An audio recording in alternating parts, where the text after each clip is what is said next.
vigilar el ahorro de las y los trabajadores, así como el manejo de las inversiones en la bolsa de los valores, los excesivos cobros de las Afores por diversos rubros a las cuentas de ahorro condujeron a reformas para acotarlas. Sin embargo, las inversiones de las CIEFORES en la bolsa de valores y las pérdidas por inversiones de las CIEFORES, por los vaivenes financieros, ponen en peligro la suficiencia de los fondos para garantizar una pensión.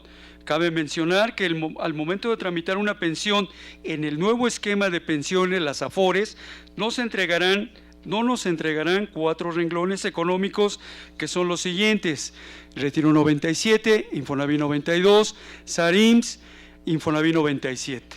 Eso es el castigo para los compañeros que lleguen a los 60 años por la ley de 1997, independiente que tienen garantizada la pensión mínima, como ya les dije, 30 días del salario mínimo. Para la Unión Nacional de Trabajadores, el análisis, el debate y los consensos son herramientas centrales para la definición de sus ejes estratégicos, entre los cuales la seguridad social, el seguro de desempleo y la reforma al sistema actual de pensiones forma parte de la estrategia político-sindical para la democratización del mundo del trabajo, construyendo un modelo inclusivo donde trabajadores formales e informales accedan a estos derechos. El cambio demográfico no es el único desafío que se tiene que afrontar en materia de seguridad social, ni tal vez el principal, aunque así lo señalen las autoridades. Hay otros aspectos que deben ser considerados, como los económicos, los problemas de eficiencia, los altos costos administrativos, la actitud de los gobiernos y los patrones como parte de los retos a resolver.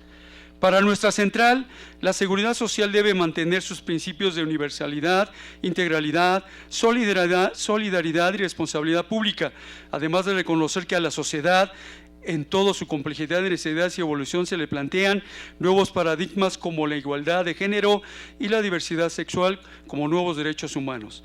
Los retos a enfrentar por el incremento del trabajo informal en todas sus vertientes, la precarización del empleo y gobernanza le otorgan un papel clave a la seguridad social como el eje fundamental para transitar a la formalidad laboral con derechos plenos. Y por tanto se requiere urgentemente fortalecerlo. Ello implica proyectarle hacia el futuro, no como un gasto, sino como una inversión del Estado para garantizar el acceso y goce de este derecho para todas las personas trabajadoras. Estos son puntos que teníamos como clave para efecto de darles a conocer a todos ustedes por parte de la UNT, pero por el acotamiento, pues les damos las gracias por su atención y espero esta pueda servir, y ahorita en el trayecto de los 30 minutos discutiremos más. Gracias, muy amables.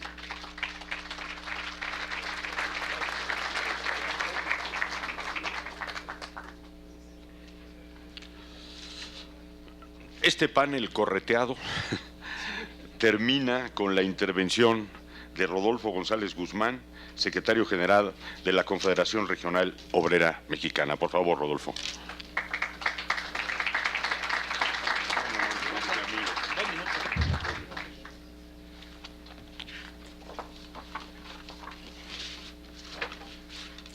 Lo bueno de ser el último de los participantes en un panel es que se confirman gran parte del trabajo que trae uno preparado. Habíamos elaborado una presentación, pero nos sumamos a esta preocupación por el tiempo y vamos a tratar de hacer un resumen ejecutivo. Agradezco en primer término al Senado de la República, en particular al senador Fernando Enrique Mayans Canaval por esta invitación, a la Friedrich Ebert Stiftung y a la Conferencia Interamericana de Seguridad Social.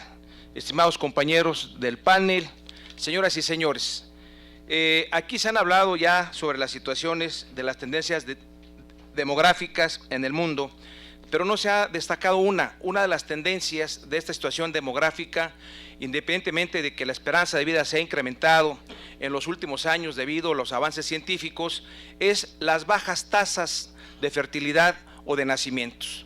Esto está ocurriendo en el mundo, por eso es que el mundo empieza a envejecer y México no está alejado de esta cuestión. El resultado de ambas tendencias se traduce en un inevitable fenómeno de envejecimiento poblacional.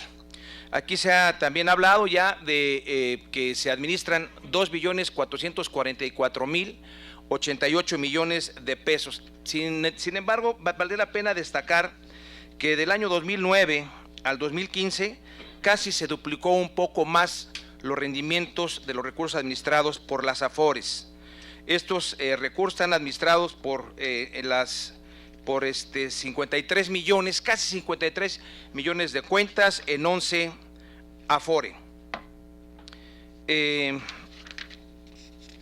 Pasaremos a otros puntos. Algunos beneficios de este sistema: los rendimientos atractivos, particularmente para los trabajadores de menores ingresos. Los trabajadores participan a través de su ahorro en actividades productivas, en el desarrollo económico del país. Aquí ya lo hemos visto, y no solamente en México. Se han hecho algunas reuniones de la Federación Internacional de Administradoras de Pensiones en el mundo, y gran parte de estos ahorros que se han estado realizando sirven para el desarrollo de la infraestructura, y al desarrollar parte de esta infraestructura también se generan empleos para las y los trabajadores de todos los países. En de los beneficios, los trabajadores participan a través de su ahorro, la seguridad social. En la seguridad, los recursos están bien cuidados por la CONSAR. Estamos viendo los resultados que existen a pesar de las minusvalías. Todo esto son riesgos que se corren, y sabemos que pues el sistema debe de fortalecerse. Al final haré las propuestas de cómo lo proponemos nosotros como sindicalistas que somos. Libre elección de los trabajadores para elegir en la AFORE en la que deseen participar.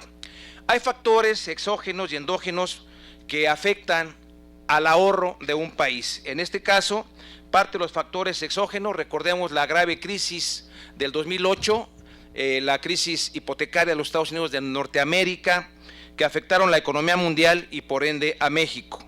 Ahora tenemos graves problemas y graves retos. Nuestro costo del barril va a estar alrededor de entre 45 y 50 millones de dólares. Y también pues las declaraciones que ya ha hecho el doctor Luis Videgaray Caso, en el sentido de que habrá un recorte presupuestal este año de casi 140,000 millones de pesos, el próximo año se habla de 60,000 millones de pesos, y hace un par de días expresó que esta situación puede prolongarse por años más. Entonces, estamos ante un panorama completamente difícil, un grave reto, porque bueno, gran parte de nuestra economía sabíamos que estaba en los recursos petroleros. Sin embargo, ahora hay que buscar otro tipo de esquemas. También tenemos que expresar que la aplicación de las políticas neoliberales dictadas por el Banco Mundial, el Fondo Monetario Internacional y otros organismos de influencia financiera modificaron los modelos económicos, ocasionando una gran disminución en las condiciones de vida de millones de seres en el mundo, es decir, lo que conocemos como una precarización de las condiciones sociales de la clase trabajadora. Las preocupaciones, bueno, el bajo involucramiento del trabajador. El sistema de pensiones sigue siendo complejo a pesar de los esfuerzos de CONSAR por mostrarlo. Los trabajadores, y lo he dicho en algunas reuniones en CONSAR, no es que no tengamos o no tengan mis compañeros sindicalistas del apartado A capacidad financiera, no tienen recursos. Los salarios no son suficientes como para desviarlos a un ahorro de carácter voluntario. Se habla de un fortalecimiento del tercer pilar, que es el ahorro voluntario, pero mientras no se eleven los salarios en el país, pues esta situación voluntaria no se va a poder dar. Y no es que disienta con los compañeros panelistas como Gerardo Candiani o mi amigo Juan Manuel Castañón. Lo que ocurre es que cuando nosotros sostenemos que se deben de incrementar los salarios, debe ser de manera gradual, porque de alguna manera la pérdida del 78% de los salarios de este país en 30 años no se hizo de una forma de la noche a la mañana, fue una pérdida gradual lo que se fue haciendo. Entonces, tenemos que elevar los salarios. México tiene los salarios más bajos de la OCDE, y si vamos con este camino, vamos a estar en el último lugar de las aportaciones de la OCDE, de los 34 países que integran la Organización para la Cooperación Económica. Vamos a tener el problema de que vamos a estar en ese último lugar. El cambio trajo como consecuencias de estas reformas fiscales mundiales: desempleo, bajos salarios, aumento del desempleo informal, pobreza, desigualdad social, factores que a mediano y largo plazo afectarán las jubilaciones y pensiones mundialmente. La figura del outsourcing se ha desvirtuado en su aplicación, y esto también será algo que afecte profundamente la seguridad social y al régimen de jubilaciones y de pensiones. Aquí Carlos de Buenuna dice que existe un colesterol bueno y un colesterol malo. Así son las outsourcing. Hay outsourcing buenas y outsourcing que son negativas. Lamentablemente, la aplicación de las condiciones de trabajo a través de esta figura provocará graves daños en nuestro bono demográfico. Muchos de los jóvenes que se están insertando al mercado laboral están cobrando por honorarios asimilables a salarios, lo que quiere decir que no están cotizando en la seguridad social. ¿Y qué va a ocurrir con estos jóvenes cuando tengan que estar en unas vías de jubilación o para solicitar un crédito de una vivienda? ¿O qué va a ocurrir con su sistema del ahorro para el retiro? Entonces, es muy importante revisar esta figura para que se aplique de una forma correcta y ordenada. Aquí hay que llevar una reforma profunda, así como se han pasado 11 reformas estructurales. Nos parece que aquí y ahora, donde el Poder Legislativo y Ejecutivo presenten iniciativas de ley para llevar a cabo una verdadera reforma estructural al régimen de jubilaciones y de pensiones para que los millones de mexicanos y mexicanas obtengan una pensión justa y suficiente. El artículo 73 de la Constitución Política de los Estados Unidos Mexicanos faculta al Poder Legislativo, a los senadores, a los diputados para presentar iniciativas de ley. Entonces, que los diputados, el Poder Legislativo o el Ejecutivo Federal presenten estos proyectos de reforma precisamente para que se fortalezca nuestro régimen financiero en cuestión de las AFORES. Hace rato el senador Barbosa hablaba del contrato social de Juan Jacobo Rousseau. Decía que este contrato se hace con participación de la sociedad cuando tenemos que ser parte de nuestra libertad para vivir en convivencia social. Pues también ese mismo contrato social determina que los hombres deben de ajustar y modificar su contrato social cuando las circunstancias no sean las mejores.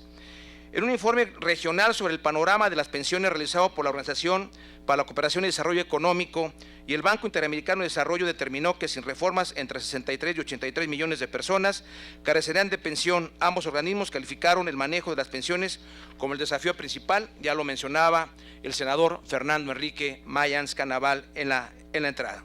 Lo anterior, debido a que la porción de latinoamericanos mayores de 65 años pasará dentro de los próximos 30 años de un 7 a un 20%. Por otra parte, la Auditoría Federal de la Federación realizó un detallado análisis del Sistema Nacional de Jubilaciones y Pensiones, en el que advierte que conforme a la proyección realizada y utilizando el saldo registrado en las AFORES al cierre del 2013, el grupo de trabajadores que actualmente tiene 36 años o menos alcanzará una pensión superior a la garantizada, que solo cubrirá el 30.7% de su sueldo. Para las personas de 37 a 45 años, el promedio será de 19.9 y resultará inferior a la pensión básica garantizada. Para las personas entre 46 y 55 años, su tasa de reemplazo será del 13.8 y para las mayores de 55 años del 5.2, lo que determina que los ahorros que están haciendo los trabajadores para su retiro serán insuficientes para una buena pensión. Ya se habló del 6.5, de las aportaciones, del gasto excesivo por parte de las AFORES. Nos parece que el gasto comercial excesivo de las AFORES debería destinarse a proveer los mejores servicios de los trabajadores, y también sería importante revisar las comisiones. Los traspasos negativos, también durante el año 2014, 2.4 millones de trabajadores se traspasaron una AFORE a otra. Para el ahorro voluntario, en el contexto del descrito, el ahorro voluntario parece ser la única alternativa viable para elevar la tasa de reemplazo de los trabajadores, mientras los poderes ejecutivo y legislativo se ponen de acuerdo en cómo aumentar la aportación obligatoria. Sin embargo, la aportación obligatoria va a ser no otra cosa que a través de impuestos, y los impuestos los vamos a pagar todos. Por eso es que no podemos fijar que el gobierno tome de los impuestos para el ahorro voluntario. Sería preferible hacer a las empresas productivas, que las empresas crezcan, se desarrollen, sean exitosas, pero que paguen mejores salarios para que podamos los trabajadores entonces aportar impuestos, podamos participar más en el régimen de seguridad social.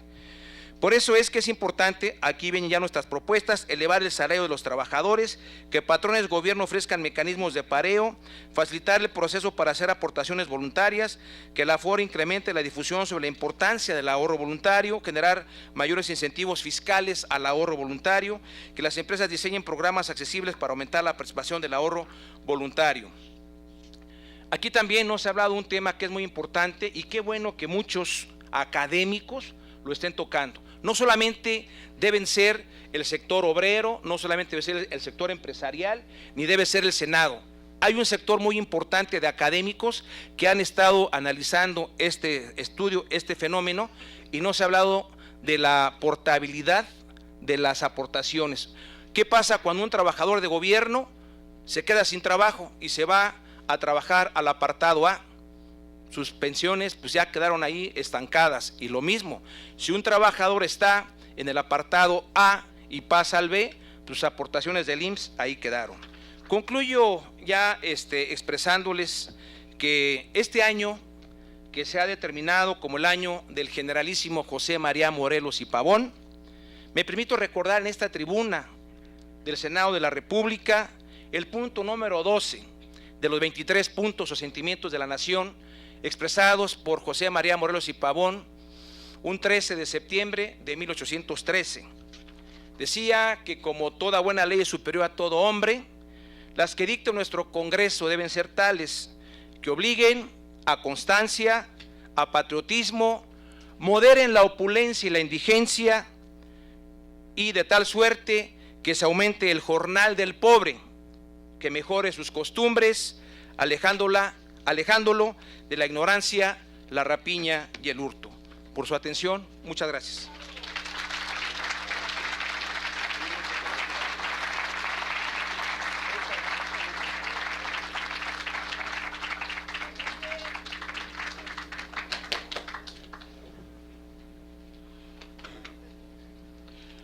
Muchísimas gracias a Rodolfo. Y esta mesa, por lo que toca a los panelistas, va a terminar con un breve recorrido, esperemos, en el mismo orden en que comparecieron. Pero claro, habría que hacerle una sola pregunta final a Rodolfo, la histórica CROM, como integrante además de la CONSAR, como integrante del Consejo Técnico que eres. Las tendencias del sistema de ahorro para el retiro 18 años después tienen una víctima principal, son los jóvenes. Ni pensiones ni salud. En ese sentido, la pensión universal, el seguro de desempleo, son realmente muy poco para el reto de esa generación. Ojalá el secretario Navarrete Prida, que en vez de hacer la ponencia en ese momento lo hubiera traído aquí, nos hubiera dado un poco más de tiempo. Su ponencia como introductor debe haber estado acá. Podría haber sido muy interesante que estuviera en esta mesa para responder esa pregunta. En el caso particular de la presencia de las organizaciones obreras en la CONSAR, de la cual integran, ¿cuál es realmente la estrategia futura para defensa de los jóvenes? Por futura quiero decir en el corto plazo. En los documentos de evaluación del SAR son nuestra reflexión fundamental. Vamos a empezar entonces esta parte final con Carlos, por favor.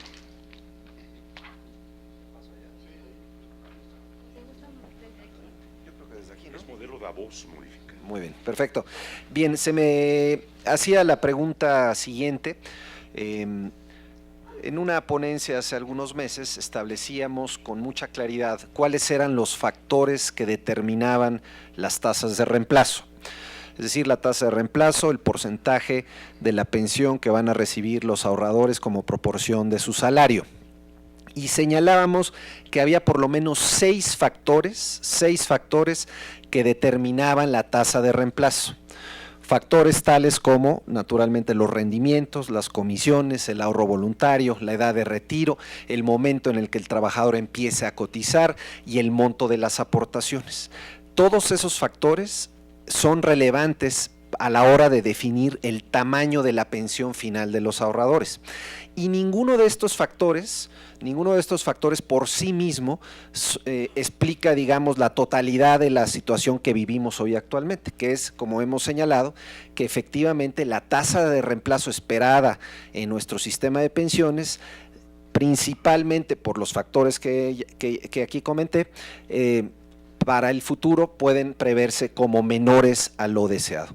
Entonces, no es de que haya factores exógenos o endógenos, lo que hay es ciertamente temas que atañen directamente a las AFORES, al sistema de pensiones en su conjunto, a la CONSAR, por supuesto, y hay factores del entorno macroeconómico, microeconómico, el marco institucional y el marco legal, que también repercuten e inciden directamente en el monto de las pensiones. Achacar todos los temas al tema del diseño del propio sistema de pensiones, me parece que es una manera pues que no contribuye, digamos, al debate. Eso es realmente lo que se quiso decir en su momento. Estos 6 factores son fundamentales para explicar el tamaño futuro de las pensiones y seguiremos insistiendo, cada uno tiene una forma de solución, se puede atajar los problemas con reformas en el futuro y es ahí donde yo he insistido mucho respetuosamente al Senado de la República, que en un futuro podamos seguir avanzando en los temas que hacen falta para el fortalecimiento del sistema de pensiones. Muchas gracias. Bueno, a mí yo nuevamente agradezco la invitación al Senado, a los panelistas, además todos somos amigos, aunque no pareciera, somos muy amigos, pero yo sí que a mí me hubiera gustado también que invitáramos a expertos del sector privado, porque pues al final no somos expertos. Yo voy a, si me permite, voy a contestar rápidamente la pregunta en cuanto a la competencia de las AFORES y luego hacer 2 o 3 comentarios muy breves que dieron aquí mis amigos líderes. Primero, existe una intensa competencia entre las AFORES y eso lo demuestra a través del número de traspasos y la reducción de comisiones que se ha venido dando en los últimos tiempos. Eso demuestra que sí hay una competencia y que efectivamente sí ha habido una disminución, porque aquí se había comentado como si nunca hubiera una disminución en las comisiones. A diferencia de otros países, también ocurre que tienen regímenes de cuentas individuales. Las AFORES aquí compiten abiertamente a través de la vía de rendimientos, que se ha dado más o menos un 6% de promedio real en los últimos 17 años. Esto no es menor.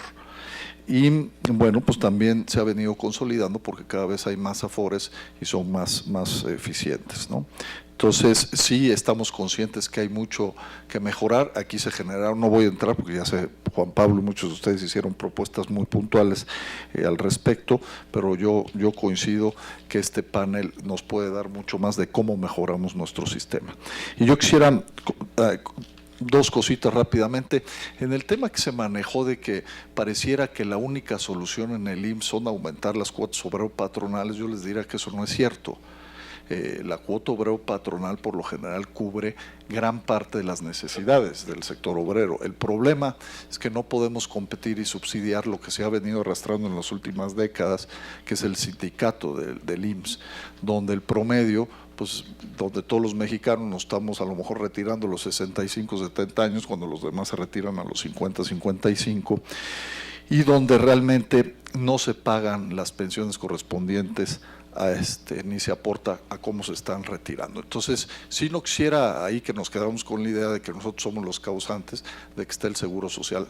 No, somos parte de la solución, pero si no realmente pone el sindicato y el gobierno lo que tiene que poner, no hay manera ni hay dinero de solucionar el problema del IMSS.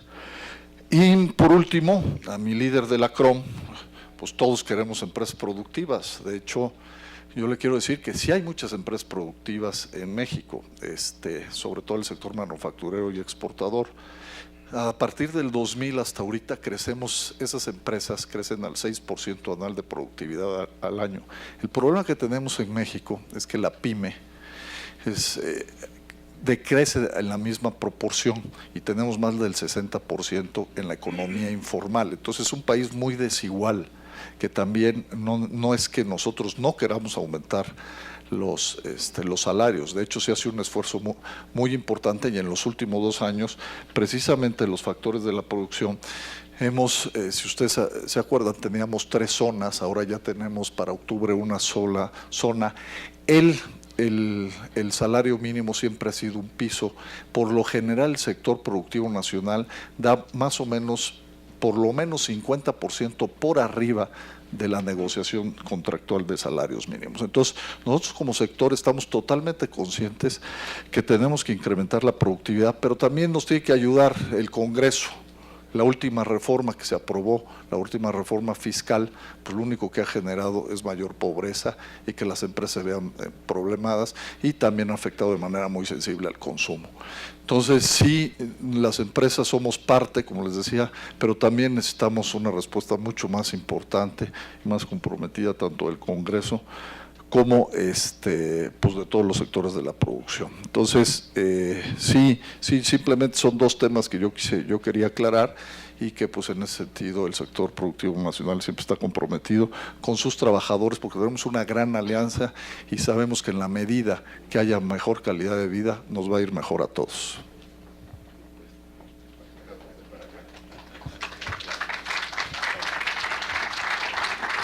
Gracias, gracias.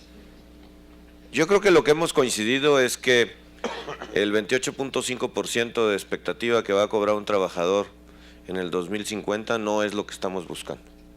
Y estamos buscando fórmulas para incrementar la pensión final que empezará a cobrar cuando ellos lleguen a la edad de 65 años. Y entonces ahí a mí me ha parecido pertinente hablar en tres dimensiones. Una en política pública, otra es precisamente en el generar valor en las empresas, y la otra es en el régimen de inversión de las AFORES. Generar política pública que permita planes de pensiones complementarios. El trabajador que trabaja en una empresa productiva, que genera valor, hasta antes de esta reforma fiscal,